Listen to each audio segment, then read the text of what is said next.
আসসালামু আলাইকুম প্রিয় শিক্ষার্থী ভাই ও বোনেরা, নতুন একটি টিউটোরিয়াল ভিডিওতে তোমাদের আরো একবার স্বাগতম। আর আজকের টিউটোরিয়াল ভিডিওটি হচ্ছে এসএসসি এবং এইচএসসি লেভেলের একটি গুরুত্বপূর্ণ গ্রামার, যার নাম হচ্ছে সেন্টেন্স কানেক্টর। এই সেন্টেন্স কানেক্টর নিয়ে আমরা আজকে আলোচনা করব। সো দেরি না করে শুরু করা যাক। প্রথমত আমরা সেন্টেন্স কানেক্টরের ডেফিনিশন বা সংজ্ঞা সম্পর্কে জানব। সেন্টেন্স কানেক্টর হচ্ছে পূর্বের একটি সেন্টেন্সের সাথে পরের সেন্টেন্সের সংযোগ স্থাপনকারী শব্দ বা শব্দগুচ্ছ।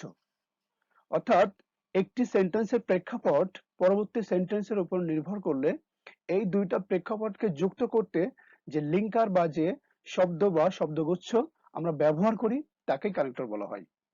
যেমন উদাহরণস্বরূপ এখানে একটা বাক্য লেখা আছে, সেটা হলো Rifat did not read his lesson carefully when he was in class 11 and 12। অর্থাৎ রিফাত যখন একাদশ এবং দ্বাদশ শ্রেণীতে ছিল সে তার পড়াশোনা ঠিকমতো করেনি। As a result, apart from this, therefore, he failed in HSC। অর্থাৎ সে এইচএসসি পরীক্ষায় যে ফেল করেছিল এর কারণটা কি ছিল? কারণটা দেখতে গেলে আমরা আগে সেন্টেন্সটা ফলো করব। সেন্টেন্সটা ছিল যে সে একাদশ এবং দ্বাদশ শ্রেণীতে ভালো করে পড়াশোনা করেনি, যার কারণে সে এইচএসসি তে ফেল করেছিল। অর্থাৎ আমরা বুঝতে পারলাম এখানে as a result apart from this therefore, এই যে ফ্রেজ বা এই শব্দগুলো এখানে আমাদের কানেক্টরের কাজ করছে। অর্থাৎ এই যে ফ্রেজগুলো আমাদের সেন্টেন্স দুটাকে যুক্ত করে দিচ্ছে। এখন আমরা জানবো যে এই কানেক্টর এবং লিঙ্কার এই লিঙ্কার এবং কানেক্টরের মধ্যে আসলে কোনো সম্পর্ক আছে কিনা, অথবা এই দুইটা একই জিনিস কিনা। আসলে লিঙ্কারটা হচ্ছে একটা, জাস্ট আমরা এই দুটো বিষয় বোঝানোর জন্য কয়েকটা উদাহরণ দেব। উদাহরণ হিসেবে প্রথমে যে সেন্টেন্সটা আছে সেটা হলো he is educated but impolite. অর্থাৎ সে শিক্ষিত কিন্তু অভদ্র। তারপরে যেটা আছে he is educated but he is impolite, সে শিক্ষিত কিন্তু সে ইম্পলাইট বা অভদ্র। He is educated but he is impolite. তিনটা সেন্টেন্স এখানে লেখা আছে, যার প্রথম দুইটা সেন্টেন্স মাঝে বাট ব্যবহার করা আছে, একটা কমপ্লিট সেন্টেন্সের মাঝে বাট উল্লেখ করা আছে। কিন্তু 3 নম্বর সেন্টেন্সটা আমরা দেখতে পাচ্ছি দুইটা ভিন্ন ভিন্ন সেন্টেন্স, হি ইজ এডুকেটেড আর একটা হচ্ছে বাট হি ইজ ইম্পলাইট। একটা হলো সে শিক্ষিত কিন্তু সে অভদ্র। অর্থাৎ বাক্যের মাঝে বা ভেতরে যারা বসবে তারা হলো লিঙ্কার, আর যারা বাক্যের শুরুতে বসবে তারা হলো কানেক্টর। সহজে চেনার উপায় হলো যে দুইটা বাক্যকে সংযোগ করার জন্য আমাদের একই প্রেক্ষাপটে উল্লেখিত দুইটা বাক্যকে সংযোগ করার জন্য বাক্যের মাঝে যারা বসবে তারা হলো লিঙ্কার, আর বাক্যের শুরুতে যারা বসবে তারা হলো কানেক্টর। কিন্তু মনে রাখতে হবে এমন অনেক লিঙ্কার আছে যা কানেক্টর হিসেবেও ব্যবহৃত হয়। উপরে উদাহরণ হিসেবে আমরা বলতে পারি বাট। অর্থাৎ বাটটা কিন্তু লিঙ্কার এবং কানেক্টর উভয়। এরপর আমরা দেখব যে আমাদের কতগুলো গুরুত্বপূর্ণ শব্দ বা শব্দগুচ্ছ রয়েছে যেগুলো কানেক্টর হিসেবে আমরা সেন্টেন্সে ব্যবহার করতে পারি। এখানে যেটা প্রথমে উল্লেখ করা আছে সেটা হলো ফার্স্টলি, প্রথমত। দ্বিতীয় যেটা আছে সেটা অ্যাজ এ রেজাল্ট বা দ্যাট ইজ ওয়াই, যার অর্থ হলো এই কারণে। নাও এখন। অন দি আদার হ্যান্ড, অন্য দিকে বা বিপরীত পক্ষে। অন দি কন্ট্রারি, বিপরীত পক্ষে বা বিপরীত দিকে। সামটাইমস, মাঝে মধ্যে বা কখনো কখনো। অ্যাকচুয়ালি, প্রকৃতপক্ষে। ইন অর্ডার টু, উদ্দেশ্যে। বিসাইড, পাশাপাশি। ডাস, এইভাবে। অ্যাজ, যেমন। সিন্স, থেকে। অ্যাকর্ডিংলি, অনুসারে। অ্যাট দ্য সেম টাইম, একই সময়ে। আনডাউটেডলি, নিঃসন্দেহে। ইফ, যেন। আফটার হোয়াইল, কিছুক্ষণ পর। মোর ওভার, উপরন্তু বা অধিকন্তু। এখন আমরা উপরোক্ত কানেক্টর গুলো এর প্রত্যেকটার ব্যবহার সম্পর্কে জানবো। আমরা প্রথমত জানবো ফার্স্টলি, অ্যাট ফার্স্ট বা ফার্স্ট অফ অল। আসলে এটা কেন ব্যবহার করা হয়? এর ব্যবহারটা হচ্ছে কোনো কিছুর প্রকার বর্ণনা করতে বা কোনো কিছু প্রকার বর্ণনা করতে শুরুতে আমরা যে ফ্রেজটা ব্যবহার করি সেটা হলো at first, first of all অথবা ফার্স্টলি, এই তিনটা যে কোনো একটা। একটা এক্সাম্পল যেমন দেখা যাক, there are many symptoms of corona virus. Corona ভাইরাসের অনেকগুলো লক্ষণ রয়েছে। Firstly, neck pain with high fever, অর্থাৎ প্রচন্ড জ্বর সহ ঘাড় বা গলা ব্যথা। এরপরে যেটা দেখতে পাচ্ছি আমরা সেটা হলো besides, apart from this, not only that, এছাড়াও, তাছাড়াও, শুধু এটা নয় বরং ওটাও। এমন কোনো কিছু উল্লেখ করতে গিয়ে, অতিরিক্ত গুরুত্বপূর্ণ তথ্য প্রদান করার ক্ষেত্রে, অর্থাৎ কোনো একটা বিষয় সম্পর্কে অতিরিক্ত তথ্য প্রদান করার ক্ষেত্রে আমরা এটা ব্যবহার করতে পারি। উদাহরণস্বরূপ বলতে পারি, he lost his wallet in the trade fair, অর্থাৎ বাণিজ্য মেলায় সে তার ওয়ালেটটা হারিয়ে ফেলেছিল। Besides he lost his smartphone too, মানে বিষয়টা কি হলো, যে অতিরিক্ত তথ্য, প্রথমত সে তার ওয়ালেটটা হারিয়ে ফেলেছে, আর দ্বিতীয়ত সে তার স্মার্টফোনটাও সেখানে হারিয়ে ফেলেছে। এরপর দেখা যাক মোর ওভার। মোর ওভার শব্দের অর্থ হলো অধিকন্তু বা আরো, আর আরেকটা আছে সেটা হলো হাউএভার। যা হোক, অতিরিক্ত তথ্য যা না হলেও চলতো এমন বোঝাতে ব্যবহৃত হয়, তাই না?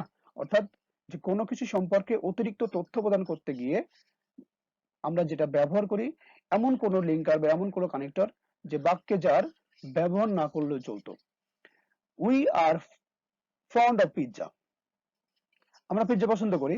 However we are satisfied of having burger, pizza আমরা পছন্দ করি কিন্তু আমরা বার্গার নিয়েই সন্তুষ্ট। অর্থাৎ পিৎজা না হলেও চলবে এমন কিছু বোঝাতে গিয়ে আমরা এই মোর ওভার বা হাউএভার এটা ব্যবহার করতে পারি। এরপরে আমরা জানবো যে সমস্ত কানেক্টর গুলো বিপরীত অর্থ প্রকাশ করে, অর্থাৎ একটা কাজের সাথে বৈসাদৃশ্য স্থাপন করে এমন ফ্রেজ গুলো বা শব্দগুলো। প্রথমে আসে অন দি আদার হ্যান্ড বা অন দি কন্ট্রারি। ব্যবহার বলতে গেলে আমরা বলতে পারি বিপরীত পক্ষে বা বিপরীত দিকে বোঝাতে ব্যবহৃত হয়। বিপরীত দিকে বা বিপরীত পক্ষ আসলে কি বিষয় আমরা দেখে নেই। মেসি স্কোর 3 গোলস, মেসি 3টা গোল করেছিল। On the other hand Di Maria score 2 goals, অর্থাৎ ডি মারিয়া 2টা গোল করেছিল। বিষয়টা হলো যে অন দি আদার হ্যান্ড মানে অপর পক্ষে, মেসি 3টা গোল করেছে কিন্তু অপর পক্ষে ডি মারিয়া 2টা গোল করছে। এরপরে যেটা আছে সেটা হলো বাট বা সারপ্রাইজিংলি, সম্পূর্ণ বিপরীত ধারণা প্রকাশ করার ক্ষেত্রে ব্যবহৃত হয়।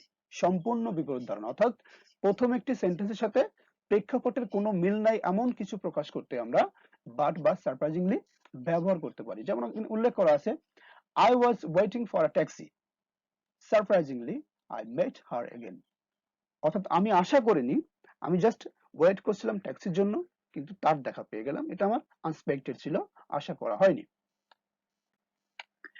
এরপরে কারণ উল্লেখ করতে, অর্থাৎ যে সমস্ত বিষয় দিয়ে কোনো কারণ বোঝানো হবে, একটা কাজ কেন করা হলো, এই কারণকে উল্লেখ করতে আমরা যে ফ্রেজ গুলো ব্যবহার করব তার একটা হলো অ্যাজ বা সিন্স। ব্যবহার হচ্ছে কারণ বর্ণনার ক্ষেত্রে ব্যবহৃত হয়। যেমন as you are capable you can do this, অর্থাৎ তুমি এটা করতে পারো কারণ তোমার সামর্থ্য রয়েছে। অর্থাৎ আমার পরবর্তী সেন্টেন্সে যেটা আছে সেটা হলো যে ইউ ক্যান ডু দিস, তুমি এটা করতে পারো, অ্যাজ ইউ আর কেপেবল, অর্থাৎ তোমার সামর্থ্য আছে এই কারণে তুমি এটা করতে পারো। That is why, for this reason, এই সবগুলোই কিন্তু কোনো কাজের কারণকে উল্লেখ করছে। ব্যবহার হচ্ছে পূর্বের ঘটনার সাথে পরের ঘটনার সামঞ্জস্য বোঝাতে ব্যবহৃত হয়। সামঞ্জস্য কি? মিল। মিলটা কি? যে দ্বিতীয় কোনো ঘটনা পরবর্তী ঘটনা কেন ঘটলো, এই ঘটার কারণটা আসলে কি, সেই কারণকে উল্লেখ করতে গিয়ে আমরা that is why, for this reason অথবা ফর দিস এই ফ্রেজ গুলো ব্যবহার করতে পারি। এক্সাম্পল দেখা যাক, the place was very noisy, that's why I left the place. I left the place, আমি স্থান ত্যাগ করলাম, কারণটা কি? কারণটা হচ্ছে the place was very noisy.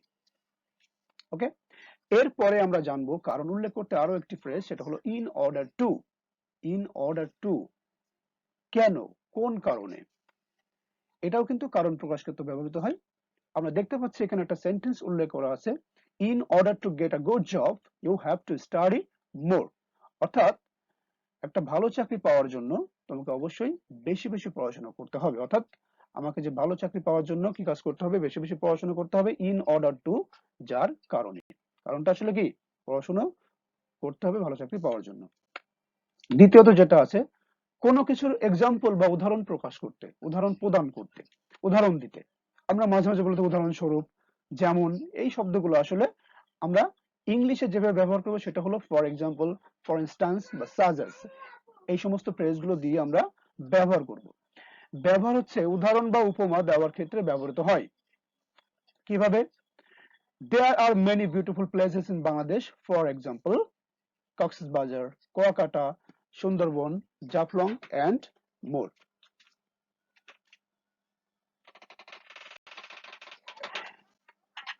নাওএডেজ, now at present, বর্তমানে কোনো কিছু উল্লেখ করতে বা বর্তমান পরিস্থিতি বর্ণনা করতে এগুলো ব্যবহৃত হয়। Nowadays corona virus has become a buzzword, অর্থাৎ বর্তমানকালে করোনা ভাইরাস একটি চর্চার বিষয় হয়ে দাঁড়িয়েছে। বর্তমান পরিস্থিতি বর্ণনায় আমরা যেটা ব্যবহার করতে পারি সেগুলো এখানে উল্লেখ করলাম, নাওএডেজ, নাও বা এট প্রেজেন্ট। ইফ বা আনলেস, ইফ শব্দের অর্থ হলো যদি, আর আনলেস শব্দের অর্থ হলো যদি না, অর্থাৎ শর্ত হ্যাঁ বোধক বা না বোধক ক্ষেত্রে, শর্ত প্রকাশ করার ক্ষেত্রে আমরা ইফ বা আনলেস ব্যবহার করতে পারি। ব্যবহার হচ্ছে শর্ত প্রকাশের ক্ষেত্রে ব্যবহৃত। If you work out more you will become a better gymnast. If you work out more you will become a better gymnast, যদি ওয়ার্কআউট করো তুমি ভালো একজন জিমন্যাস্ট হতে পারবে। এক্ষেত্রে আমরা কিন্তু ইফ ব্যবহার করতে পারি। আনলেস কেমন আসলে? আনলেস হচ্ছে যদি তুমি পড়াশোনা না করো তুমি পরীক্ষায় ফেল করবে বা ভালো রেজাল্ট করতে পারবে না। Unless you study more you will fail in the exam. যদিও বা তবুও এমন কিছু প্রকাশ করতে আমরা যে ফ্রেজটা ব্যবহার করবো সেটা হলো দো বা অলদো। দো শব্দের অর্থ হলো যদিও, অলদো যদিও। যেমন এখানে উল্লেখ করা আছে, though he is poor he is honest, though he is poor he is honest, অর্থাৎ প্রথম বাক্য যেটা আছে হি ইজ পোর, সে গরিব, হি ইজ অনেস্ট, সে সৎ। অর্থাৎ প্রথম অবস্থার সাথে দ্বিতীয় অবস্থার বা প্রথম ক্যারেক্টারের সাথে দ্বিতীয় ক্যারেক্টারের কোনো মিল নেই, এমন ক্ষেত্রে আমরা বিপরীত অর্থ প্রকাশ করার ক্ষেত্রে আমরা যদিও হিসেবে দো বা অলদো ব্যবহার করতে পারি।